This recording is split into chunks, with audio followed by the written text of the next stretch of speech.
Today we had a simulated crash of a dual aircraft collision that happened mid-air that resulted in 2 aircraft landing sites, one that was simulated off base that we had at the Monzen airfield and one that landed on the VMGR ramp on Foxtrot.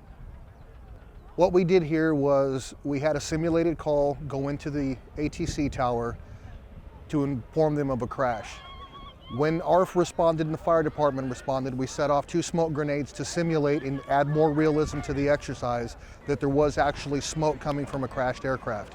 They responded, initially mitigated the fire by putting it out, and then began triage and treatment of casualties. I'll say that compared to last year, there was a substantial increase in compliance with the areas for observation that were made during the last exercise. One of the things that was noted was due to the lack of actors for the last exercise, PMO was unable to meet their objectives of crowd control and setting and establishing a cordon.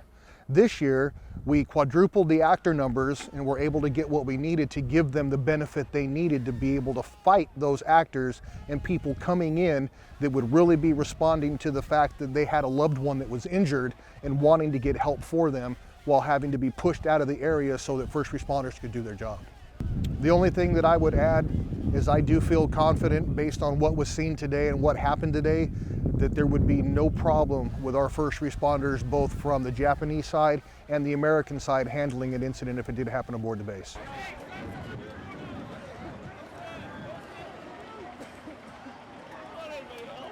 Put on Friendship Day here on Marine Corps Station Iwakuni, we have to practice for a mass casualty. So we had simulated an airplane crash on the airfield. With that airplane crash, the first responders, such as ARF and fire department and medical and PMO, came on, assessed the situation, took care of the casualties or took care of the wounded, took care of the situation, handled it, and then we were able to continue on with our day. So we had to practice for this, prepare for the worst, hope for the best.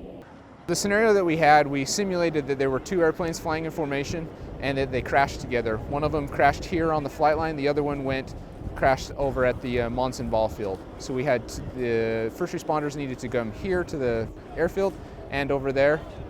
And by doing that, it made things just a little bit more complicated, pushed them to their limits, but now that we know, we are able to assess what they did well, what they did wrong, and so that we can prepare for this in the future. We haven't had a split crash. We haven't practiced for that, so this is the first time we've done that I know of here. So by doing this, we're prepared for a little bit more catastrophic and prepare for the worst. The importance of this scenario is, like I said, to prepare for the worst. We do not want anything to happen on Friendship Day. We pray that everything goes well, that the performers can perform to the best of their abilities, that the people don't get out of hand, but you never know what could happen. 2 airplanes in formation could hit each other and one could crash. So the importance of this is know that we are prepared for this. We know that we can respond and that we can handle people safely. And that's the main key, is we want to be able to take care of those people that are hurt or those, so that we can handle them safely and get them the help that they need. Talking with the PMO and talking with ARF and everybody, they enjoyed this training. They got a lot out of it, not just enjoyed it, but they were able to get a lot out of it and learn so that they are prepared. I really like how everybody responded and how knowing that we are in capable hands and that if anything was to go down, we would be safe. They would take care of us.